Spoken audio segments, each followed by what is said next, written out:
Shalom Jemaat Gereja Baptis Indonesia Maleber. Puji Tuhan, hari ini kita dapat bersama-sama kembali mengadakan ibadah walaupun secara online. Saudaraku yang terkasih, pada hari ini kita merayakan kenaikan Tuhan Yesus ke surga. Dalam kitab Kisah Para Rasul 1 ayat 8-9 mengatakan, "Tetapi kamu akan menerima kuasa kalau Roh Kudus turun ke atas kamu, dan kamu akan menjadi saksiku di Yerusalem dan di seluruh Yudea dan Samaria dan sampai ke ujung bumi." Sesudah ia menyatakan demikian, terangkatlah ia disaksikan oleh mereka dan awan menutupinya dari pandangan mereka. Mari kita berdoa. Tuhan Yesus, Allah yang baik, puji Tuhan, kami berterima kasih kepadamu ya Bapa, karena kasih dan kemurahan Engkau. Pada hari ini kami dapat beribadah bersama-sama walaupun melalui online. Terima kasih Tuhan Yesus, kiranya Engkau akan pimpin ibadah pada hari ini dari awal, pertengahan sampai pada akhirnya. Hanya dalam nama anak-Mu kami berdoa dan mengucap syukur. Amin. Mari kita memuji Tuhan lebih dalam ku menyembah.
Tiada kata yang bisa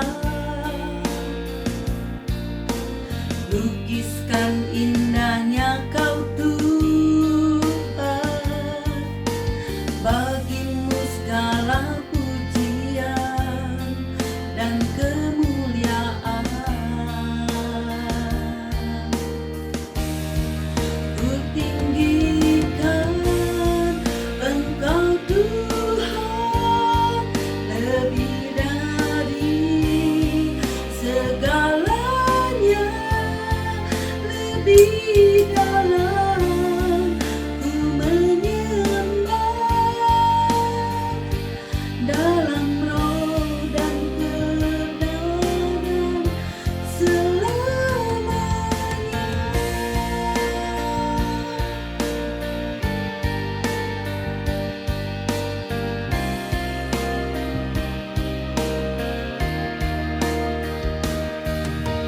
Sungguh besar setiamu, nyata di sepanjang hidupku. Darahmu telah layakkan kehidupanku.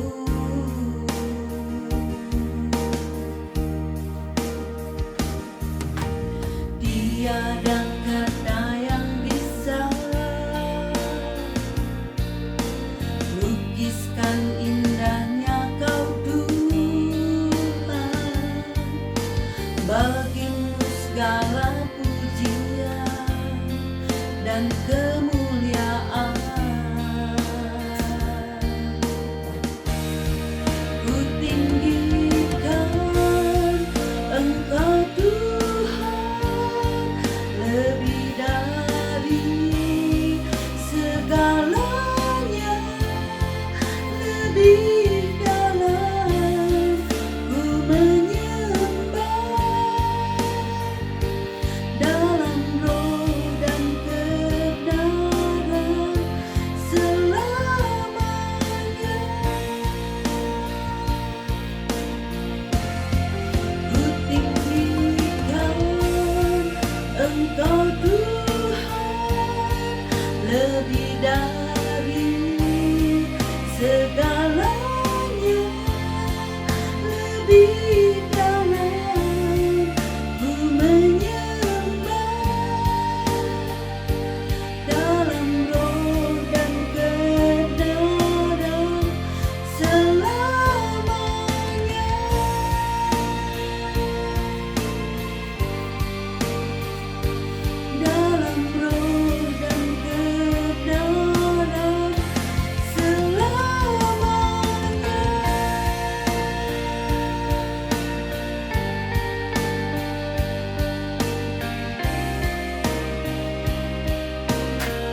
sebelum nanti kita akan mendengarkan firman Tuhan yang akan disampaikan oleh Bapak Nuryana, kita akan persiapkan hati kita dengan pujian Tuhan Aku Rindu.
Kepada Bapak Nuryana saya persilahkan untuk menyampaikan firman Tuhan.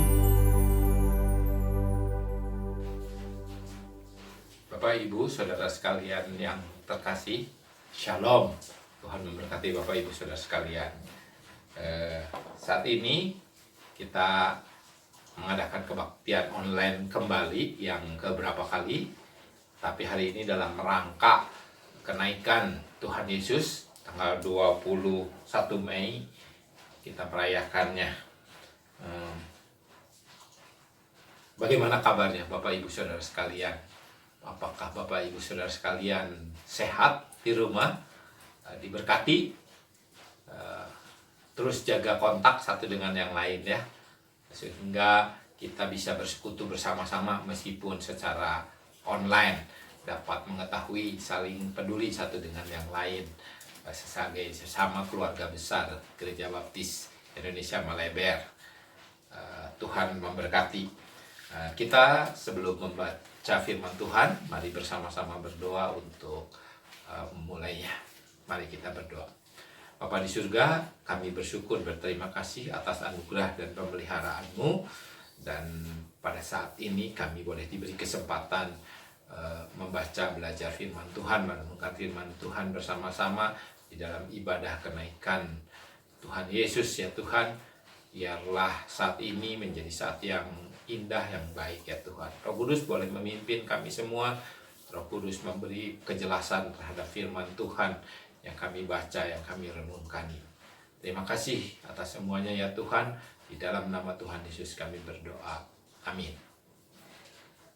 Nah, Bapak Ibu, saya jadi teringat dalam momen kenaikan kebaktian kenaikan Isa Al-Masih ini, atau Tuhan Yesus ini, adalah momen-momen kita selalu mengadakan kebaktian Padang.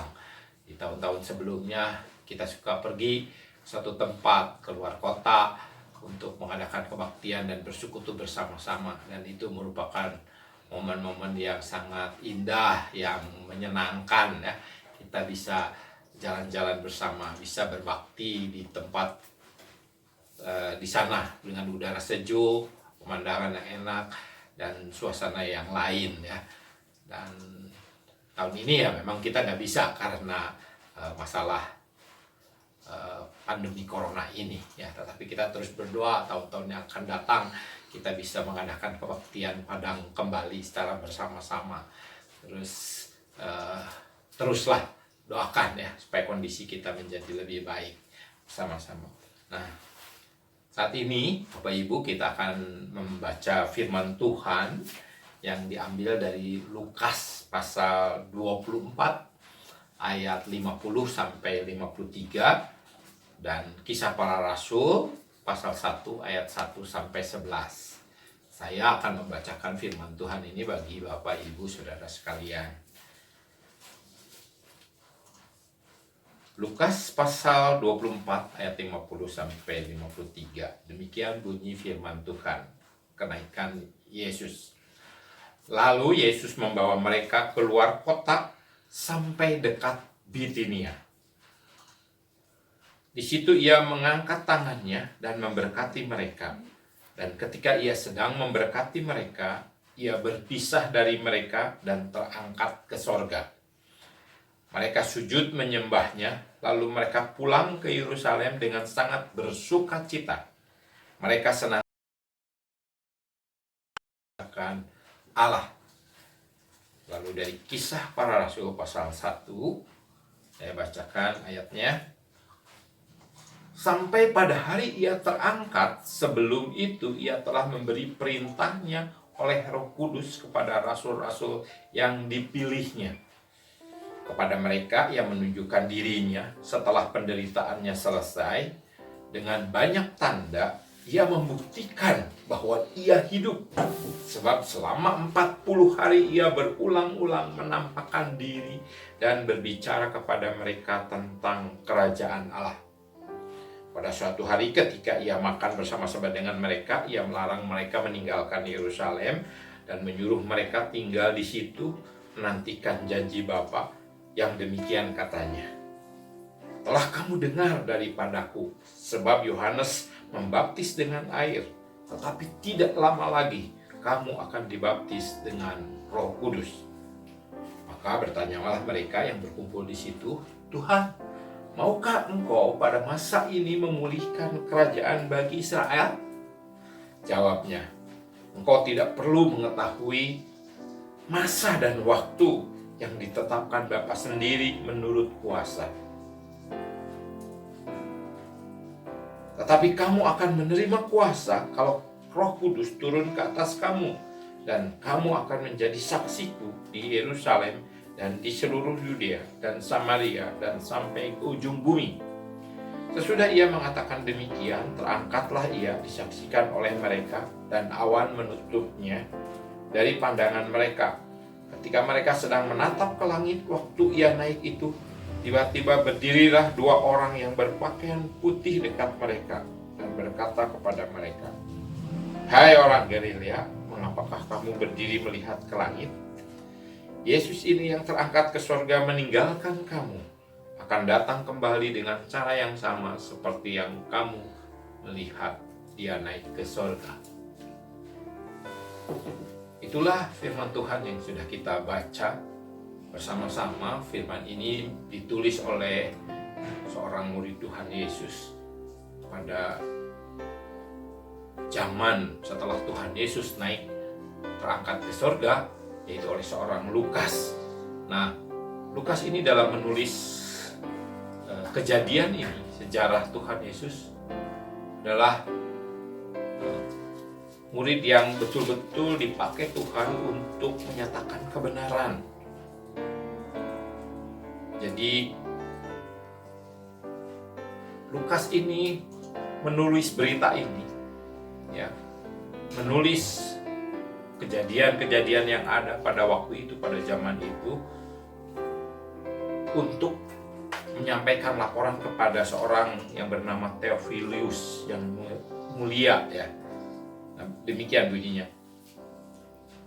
Banyak Theophilus yang mulia, banyak orang telah berusaha menyusun suatu berita tentang peristiwa-peristiwa yang telah terjadi di antara kita, seperti yang disampaikan kepada kita oleh mereka yang dari semula adalah saksi mata dan pelayan firman.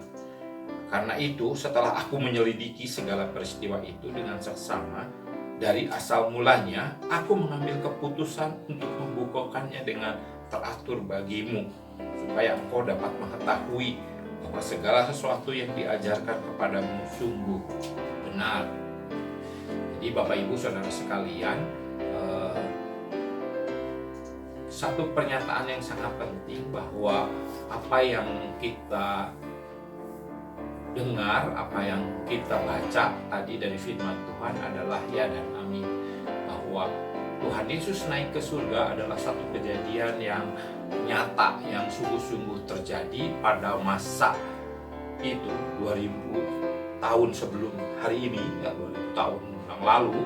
2000 tahun lalu itu betul-betul bahwa Tuhan Yesus naik ke surga, ya, disaksikan oleh banyak saksi mata yang melihat ada seseorang yang bernama Tuhan Yesus naik ke surga. Nah, ini menyebabkan saat ini kita bisa menjadi percaya dan mengenal Tuhan. Kita saat ini diberkati oleh pemberitaan murid Lukas ini, catatan Lukas ini.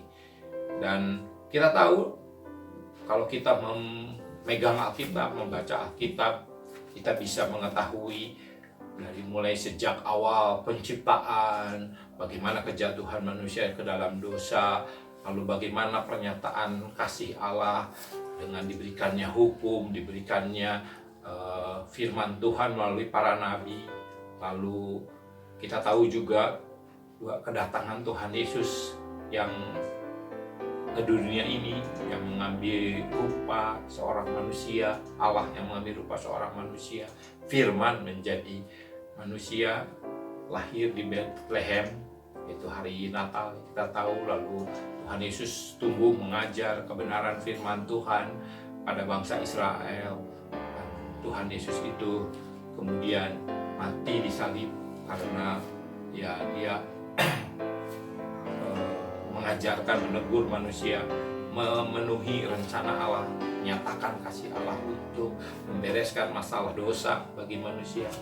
Lalu Tuhan Yesus dikuburkan, tetapi kemudian kita lihat bagaimana Tuhan menang atas kuasa kematian ini. Dia dibangkitkan pada hari ketiga, dia bangkit, ya, membuktikan bahwa dialah Tuhan atas kematian, dia maut tidak berkuasa atas dia.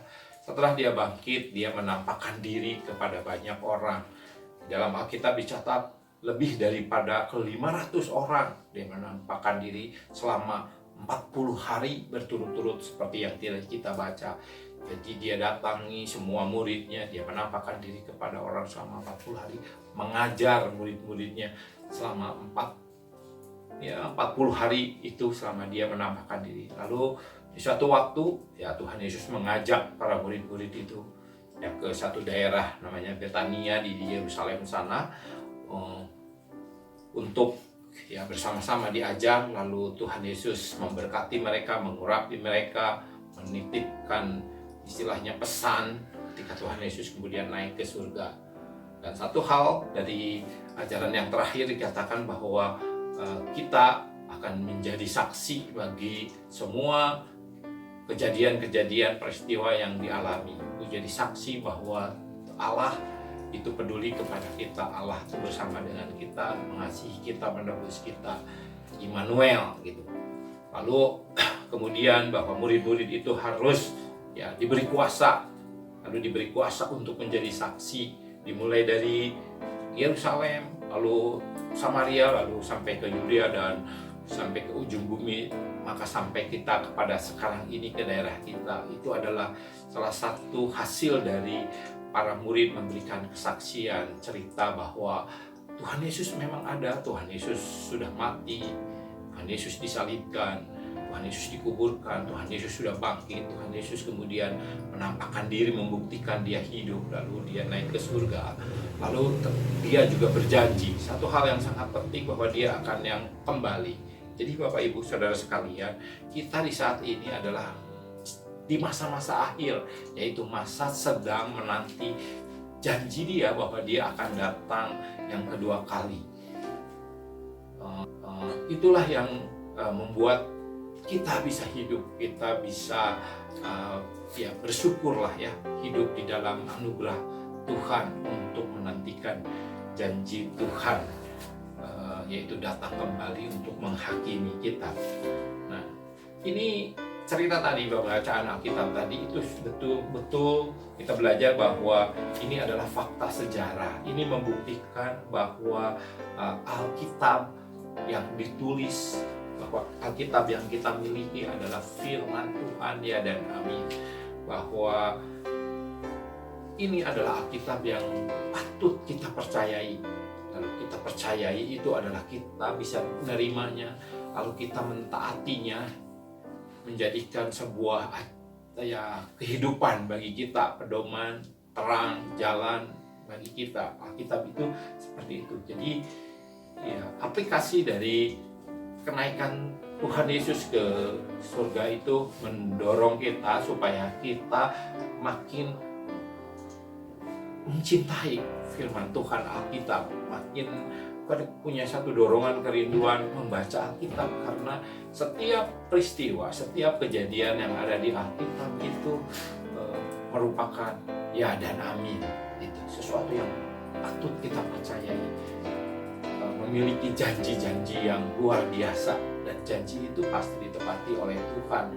Sama seperti kita tahu Alkitab ditulis tentang tahun yang cukup panjang, ribuan tahun, tetapi setiap waktu kita tahu ada penggenapan yang terjadi, tidak saling bertolak belakangan, tetapi satu alur cerita yang saling melengkapi, dan pasti suatu waktu kita akan melihat bahwa firman Tuhan itu tergenapi, ya dan amin.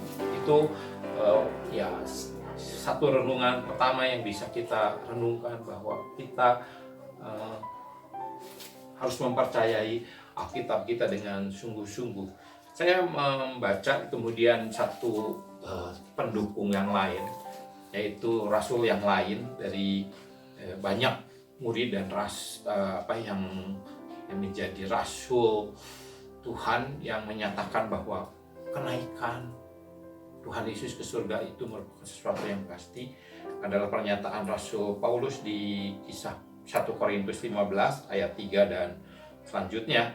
Sebab yang sangat penting telah kusampaikan kepadamu, yaitu apa yang telah kuterima sendiri, yaitu bahwa Kristus telah mati karena dosa-dosa kita sesuai dengan kitab suci, bahwa ia telah dikuburkan, dan bahwa ia telah dibangkitkan pada hari ketiga sesuai dengan kitab suci, bahwa ia telah menampakkan diri kepada Kefas, kemudian kepada ke-12 muridnya, lalu kemudian selanjutnya dia menampakkan diri kepada Paulus, sebagai rasul yang terakhir dia menampakkan supaya kemudian sebab itu baiklah kemudian baik kita maupun semua orang mengajar, dan demikianlah kita supaya menjadi percaya akan seluruh kebenaran firman Tuhan, Bapak Ibu.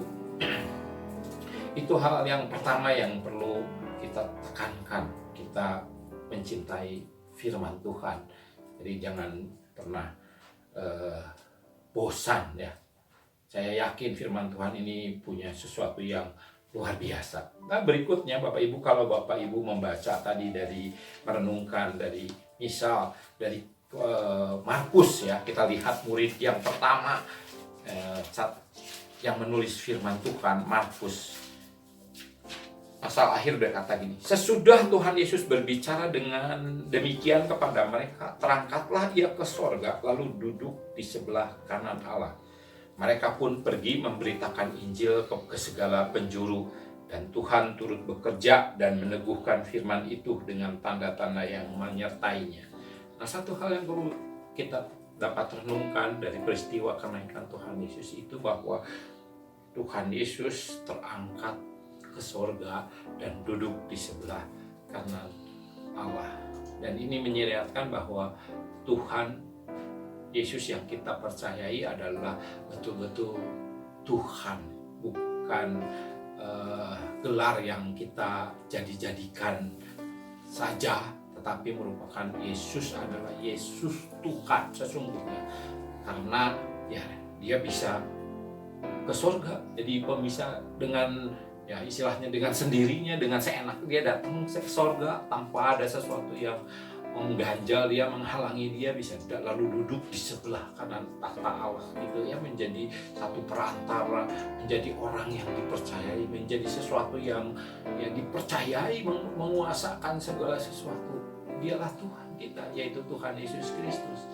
Jadi ya itulah yang membuat terjadi juga perubahan kepada murid-muridnya. Mereka begitu rela mempercayai Tuhan Yesus dengan nyawa mereka. Mereka rela berkorban, rela mati, rela apa saja supaya mereka menyatakan imannya, menjadi saksi gitu ya, menjadi pemberita Injil bagi orang-orang di lingkungan mereka saat itu. Itu adalah sesuatu yang ya menurut saya bukti yang berikutnya bahwa kenaikan Tuhan Yesus itu menyatakan bahwa Allah itu berkuasa ya, Allah itu peduli, memiliki segala sesuatu, siap gitu ya, bahkan ya bisa memberkati. Kan tadi memberkati, Allah itu menyertai, karena ya Tuhan Yesus sudah naik ke surga, duduk di sebelah kanan tahta Allah. Jadi sesuatu yang tidak ada bisa membatasinya. Dia menguasai waktu, menguasai keadaan, dia menguasai segala sesuatu. Ya, pokoknya Tuhan lah, sehingga kita tidak perlu ada hal yang perlu kita khawatirkan gitu ya. Nah, jadi kita tidak salah juga ya, tidak kemudian kecil hati ya ketika kita betul-betul punya iman ini. Dan saya yakin iman ini bertumbuh, Tuhan memelihara, bahkan kita bisa melihat dengan ya keyakinan kita, dengan mata rohani kita, bahwa bersyukur ya Bapak Ibu dipedulikan oleh Tuhan ya. Nah, jadi kenaikan Tuhan Yesus ke surga merupakan anugerah dan kasih Allah kepada manusia, satu karya penebusan ya yang telah selesai dilakukan oleh Tuhan Yesus, proklamasi kemenyenangan yang dinyatakan oleh ya Tuhan terhadap kuasa dosa, kejahatan yang ada, banyak hal ya, setiap keberdosaan kita itu adalah sebuah proklamasi kemenangan. Dan murid-muridnya sebenarnya kita tinggal menerima kemenangan yang sudah diberikan Tuhan kepada kita ya. Dan memberikan satu juga Bapak Ibu Saudara sekalian, bahwa kenaikan Tuhan Yesus itu sebuah harapan yang diberikan kepada kita. Jadi bahwa kita memiliki harapan, isi makna hidup yang akan kita jalani selanjutnya. Itu sesuatu yang luar biasa ya. Yang seperti kita sudah baca tadi, ya Tuhan Yesus memberikan satu harapan yang luar biasa. Di Yohanes pasal 16 kita tahu bahwa dia pergi ke Bapa untuk menyediakan tempat bagi kita. Lalu kemudian ketika dia datang lagi untuk membawa kita di mana, supaya di mana Tuhan Yesus berada, di situ pun berada. Jadi kenaikan Tuhan Yesus sungguh-sungguh menjadi suatu momen yang sangat luar biasa. Dan ini adalah karya Tuhan Yesus yang luar biasa. Kita sebagai manusia, murid-muridnya yang ketika mendengar, membaca firman Tuhan ini, harus menyadari ya bahwa kita mendapat anugerah yang luar biasa. Tanpa Tuhan, tanpa Yesus datang ke dunia, tanpa Yesus melakukan sebuah acaranya, kita tidak bisa apa-apa ya, kita tidak mendapat apa-apa. Nah, saat ini dengan kenaikan ini kita menjadi satu orang yang dipakai oleh Tuhan, dipercayai oleh Tuhan, menjadi saluran berkatnya, yaitu menjadi saksi Tuhan bahwa Tuhan mau memakai kita menyampaikan Injilnya kepada segala bangsa. Itu pesan terakhirnya, bahwa kenaikan Tuhan Yesus mendorong kita untuk menjadi pemberita-pemberita Injil, menjadi berkat bagi banyak orang ya. Tuhan memberkati atas firman Tuhan yang saya sampaikan ini. Kiranya kasih karunia Tuhan terus menutup bungkus kita. Mari kita bersama-sama berdoa. Bapa di surga, kami bersyukur, terima kasih karena Engkau menyatakan kasih yang luar biasa, pernyataan yang luar biasa. Tuhan Yesus sudah naik ke surga, memberikan harapan bagi kami. Tuhan Yesus menyatakan bahwa Engkau adalah Tuhan dan juga berkuasa bagi kami. Kami mengikuti Tuhan yang benar, mengikuti Allah yang luar biasa. Kami percaya kepada Allah yang luar biasa dan kami menyerahkan hidup kami kepada Engkau ya Tuhan. Kami percaya kepada-Mu Tuhan. Engkau tinggal di dalam kehidupan kami, Engkau mengubah kehidupan kami, memakai kami untuk menjadi pemberita dan alat-Mu Tuhan, jadi alat-Mu Tuhan. Terima kasih atas firman Tuhan yang sudah kami baca. Dalam nama Tuhan Yesus kami boleh berdoa dan bersyukur. Amin. Terima kasih kepada Pak Nuriana yang sudah menyampaikan firman Tuhan. Biarlah firman Tuhan ini menjadi berkat bagi kita semua.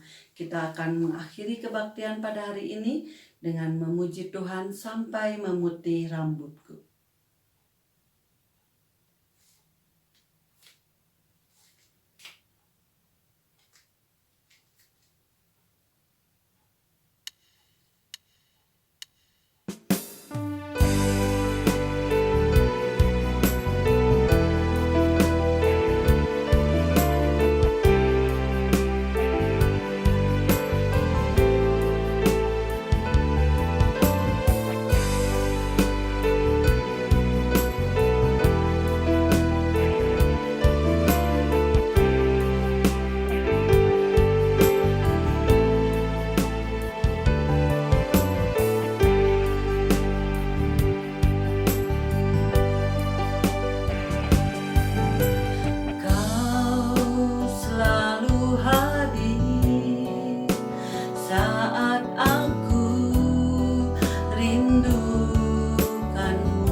Sampai memutih rambutku, Kau putuskan aku menutup usiaku.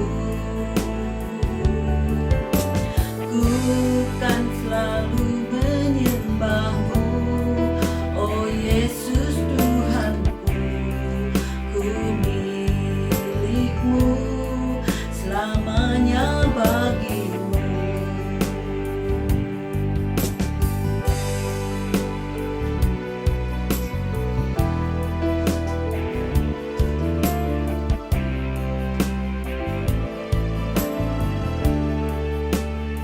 Tuhan selalu hadir saat kita merindukan Dia, dan Dia juga selalu menopang hidup kita dan memberi kita kekuatan walaupun di tengah-tengah badai yang menakutkan.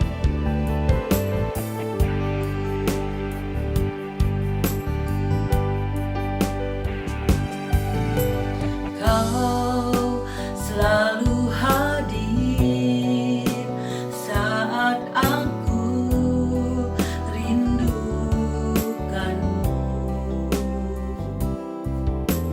Kau yang selalu serta menopangku dengan kasih setia, memberi aku kekuatan di tengah badai yang menakutkan,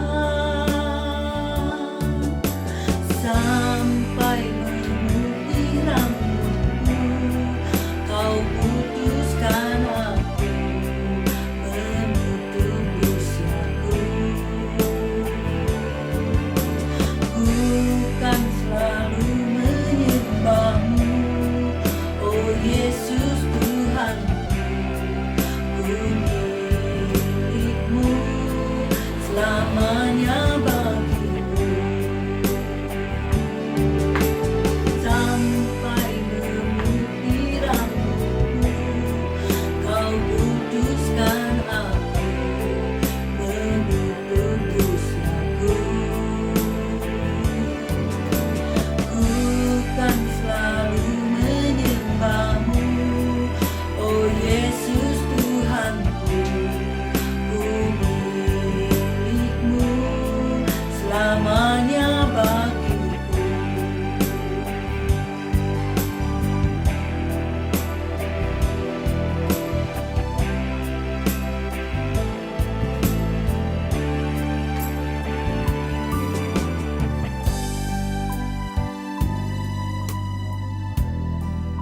Saya serahkan pada akhir kebaktian hari ini. Biarlah Pak Nuriana akan menutup dengan doa. Terima kasih. Bapak Ibu Saudara yang terkasih Jemaat Gereja Baptis Indonesia Maleber, sebelum kita mengakhiri kebaktian peringatan kenaikan Tuhan Yesus, saya hanya mengingatkan Bapak Ibu nanti boleh melihat pengumuman yang akan ditayangkan setelah kita berdoa bersama. Lalu saya mengingatkan supaya Bapak Ibu bisa mengaksesnya, membagikan link ini ibadah gereja kita itu melalui link Facebook sama YouTube kepada saudara-saudara seiman kita, jemaat kita ya, supaya semua orang bisa menyaksikan, boleh mengetahui pengumuman-pengumuman yang ada gitu. Jikalau ada kesulitan boleh minta bantuan dengan keluarga, sanak saudara, atau juga melalui telepon kepada sesama anggota jemaat gereja Maleber, sehingga kita semua bisa mengetahui, mengupdate terus informasi yang ada. Demikian Bapak Ibu, kita berdoa bersama mengakhiri ibadah kita saat ini. Bapa di surga, terima kasih atas pimpinan-Mu dari awal hingga akhir ibadah ini ya Tuhan. Tuhan memberkati kehidupan kami selanjutnya ya Tuhan. Terima kasih Engkau menganugerahkan kasih-Mu yang sangat besar bagi kami, sehingga kami boleh layak menikmati kehidupan ini bersama-sama dengan Engkau ya Tuhan. Jadikan kami saksi-saksi-Mu ya Tuhan, memberitakan Injil kebenaran pada setiap keluarga, setiap pribadi, setiap orang yang kami temui ya Tuhan. Berkati jemaat-Mu di Gereja Baptis Indonesia Maleber dengan berkat yang daripada-Mu ya Tuhan, dari sekarang sampai selama-lamanya. Dalam nama Tuhan Yesus kami berdoa. Amin. Shalom Bapak Ibu Saudara sekalian.